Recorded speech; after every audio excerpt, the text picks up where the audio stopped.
नमस्कार दोस्तों, मैं हाजिर हूं झारखंड के प्रमुख समाचार पत्रों में छपी गढ़वा पलामू समेत 24 जिलों की चुनिंदा बड़ी खबरों के साथ। जानिए आज की तमाम बड़ी खबरें जो आपके लिए जानना बेहद जरूरी है। चाहे बात हो मैया सम्मान योजना की, पीएम और अबुआ आवास की या फिर राशन कार्ड और पेंशन जैसी योजनाओं की।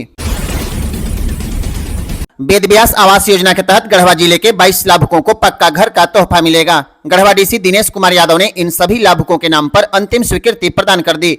इसमें 20 सामान्य वर्ग और 2 अनुसूचित जाति वर्ग के लाभार्थी शामिल हैं। मत्स्य पालक और मछुआ समुदाय को सुरक्षित और सम्मानजनक आवास उपलब्ध कराना इस योजना का उद्देश्य है। सभी स्वीकृत आवासों का जियो टैगिंग भी समय पर पूरा किया जाएगा ताकि निगरानी और पारदर्शिता बनी रहे। आपको बता दें, वेदव्यास आवास योजना के लाभुकों को घर बनाने के लिए 1,20,000 रुपए मिलेंगे। इस योजना के लाभुकों की स्वीकृति उपायुक्त की अध्यक्षता में गठित समिति की ओर से की जाती है। सरकार की यह पहल ग्रामीण जीवन में नई उम्मीद और अस्थायित्व लाने की दिशा में एक बड़ा कदम है। गढ़वा डीसी ने कहा है कि चयन प्रक्रिया में पारदर्शिता और निष्पक्षता हमारी प्राथमिकता है। झारखंड में मैया सम्मान योजना एक पत्नी की जान की वजह बन गई। बोकारो की झालवा देवी ने कभी नहीं सोचा था कि सरकार की योजना से मिला पैसा उसके अपने ही पति के हाथों उसकी मौत का कारण बन जाएगा। रुपेश यादव, जो कुछ दिन पहले तक कपड़े की दुकान में काम करता था, अब हत्या का आरोपी बन चुका है। जब पत्नी ने मैया सम्मान योजना से मिले पैसे देने से इनकार किया तो उसने गुस्से में चाकू और हथौड़े से पत्नी की हत्या कर दी। रात के सन्नाटे में 8 साल की बेटी ने मां की चीखें सुनी, दादा दादी को बुलाया, लेकिन तब तक सब खत्म हो चुका था। 3 बच्चों की मां झालवा देवी की मौत ने पूरे बोकारो थर्मल इलाके को झकझोर कर रख दिया। पुलिस ने आरोपी पति को गिरफ्तार कर लिया है, लेकिन सवाल है क्या गरीबी और लालच अब इंसानियत से भी बड़ी हो गई है। मौसम विभाग ने झारखंड के 6 जिलों में आज से शीतलहर चलने की चेतावनी जारी की है। 10 और 11 नवंबर को पलामू, गढ़वा, चतरा, गुमला, लातेहार और लोहरदगा में अगले 2 दिन तक शीतलहर चलने की संभावना जताई गई है। इसे लेकर मौसम विभाग ने येलो अलर्ट जारी किया है। पश्चिमी विक्षोभ की वजह से ठंडी हवाएं उत्तर पश्चिम से झारखंड पहुंच रही है। इससे रात के तापमान में तेज गिरावट दर्ज की गई। पिछले 24 घंटे में खूंटी जिला सबसे ठंडा रहा। यहाँ का तापमान 3.5 डिग्री गिरकर 9.6 डिग्री सेल्सियस पर पहुंच गया। सिमडेगा में पारा 3.7 डिग्री गिरकर 9.9 डिग्री सेल्सियस हो गया है। वहीं रांची में तापमान 3.5 डिग्री लुढ़क कर 11.8 डिग्री पर पहुंच गया है। रांची में दिन में धूप जरूर है, लेकिन अधिकतम तापमान नहीं बढ़ने से दिन में भी ठंड का एहसास बना हुआ है। मौसम वैज्ञानिकों का कहना है कि आने वाले दिनों में तापमान और गिरेगा और शीतलहर का असर लंबे समय तक रह सकता है। बच्चों और बुजुर्गों को विशेष सावधानी बरतने की सलाह दी गई है। सुबह शाम बाहर निकलते समय गर्म कपड़े पहनें और सिर मुंह को ढक कर रखें। झारखंड में सड़क विकास को नई रफ्तार मिली है। राज्य के 12 जिलों में 66 नई सड़कें और 6 पुल बनाने की मंजूरी दी गई है। सबसे बड़ी परियोजना राजधानी रांची में है। धुरवा से नई विधानसभा होते हुए रिंग रोड तक शानदार सड़क बनेगी, जिस पर 301 करोड़ रुपए खर्च किए जाएंगे। इसके अलावा डाल्टनगंज, लातेहार, गिरिडीह, धनबाद, चाईबासा और सिमडेगा को भी बड़ी सड़क परियोजनाएं मिली है।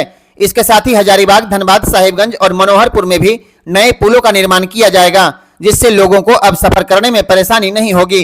पथ निर्माण विभाग का कहना है कि इन योजनाओं से गांव और शहरों की दूरी घटेगी और विकास की रफ्तार तेज होगी। रांची रेल डिवीजन अब और हाईटेक होने जा रहा है। रेलवे मंत्रालय ने फैसला लिया है, कवच सिस्टम लगने से पहले रांची में एक नया मास्टर बजर सिस्टम लगाया जाएगा, जो ट्रेनों के गलत ट्रैक पर जाने पर तुरंत अलर्ट देगा और हादसों को रोक देगा। रेलवे अधिकारियों के मुताबिक अगर कोई ट्रेन गलत लाइन पर जाती है या ऑपरेटर ट्रैक को समय पर लॉक नहीं कर पाता है तो बजर अपने आप बजने लगेगा, ताकि स्टेशन मास्टर तुरंत कार्रवाई कर सके। यह सिस्टम रांची रेल डिवीजन के 12 स्टेशनों पर इस महीने के अंत तक पूरी तरह सक्रिय हो जाएगा। आपको बता दें, रांची रेल डिवीजन में अब 6 मानव रहित फाटकों को हटा दिया जाएगा, जहां पर फुट ओवरब्रिज बनाए जाएंगे। इतना ही नहीं, ट्रेनों के पहिए में होलो टायर डिफेक्ट पाए जाने पर उन्हें तुरंत बदल दिया जाएगा, ताकि कोई दुर्घटना न हो सके। रेल सुरक्षा के इस नए मास्टर प्लान से रांची रेल डिवीजन अब और सुरक्षित और स्मार्ट बन रहा है। हजारीबाग से एक बड़ी खबर सामने आई है। कर्णपुरा कॉलेज में 50 लाख रुपए के गबन के मामले में पूर्व विधायक अंबा प्रसाद को क्लीन चिट देने वाले अफसरों पर अब खुद मुकदमा चलेगा। इस केस में तत्कालीन अनुसंधानकर्ता दरोगा अमित कुमार और पर्यवेक्षण पदाधिकारी एसडीपीओ कुलदीप कुमार पर कोर्ट ने कार्रवाई की अनुमति दे दी है। दरअसल दोनों अधिकारियों ने इस केस को सत्य सूत्रहीन बताते हुए नो क्लू रिपोर्ट दाखिल की थी, लेकिन शिकायतकर्ता ने कोर्ट में इसके खिलाफ प्रोटेस्ट पिटीशन दायर किया और अब कोर्ट ने इसे स्वीकार कर लिया है। इस पूरे मामले में पूर्व विधायक अंबा प्रसाद विनोबा भावे विश्वविद्यालय के तत्कालीन कुलपति रजिस्ट्रार और कई प्रोफेसर समेत 1 दर्जन से ज्यादा लोगों पर गबन और साजिश के आरोप है। कोर्ट का कहना है साक्ष्य मौजूद है और जांच अधूरी थी। अब सच सामने आने तक सभी अधिकारी और आरोपित जांच के घेरे में रहेंगे। फिलहाल इस फैसले से मामला एक बार फिर गर्म हो गया है। सबकी निगाहें अब कोर्ट की अगली सुनवाई पर टिकी हुई है।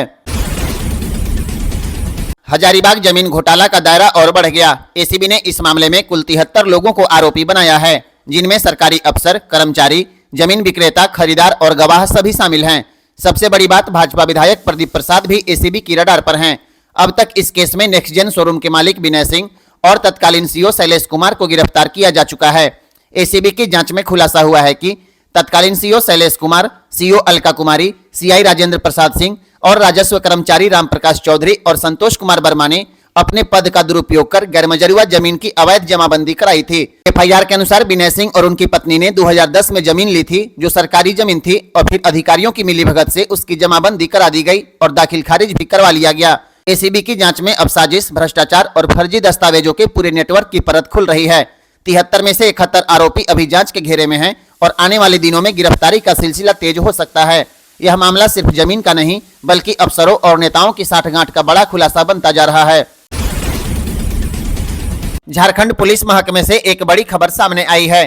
पूर्व डीजीपी अनुराग गुप्ता के करीबी माने जाने वाले इंस्पेक्टर गणेश सिंह पर अवैध वसूली के आरोप में अब एसीबी ने जांच शुरू कर दी।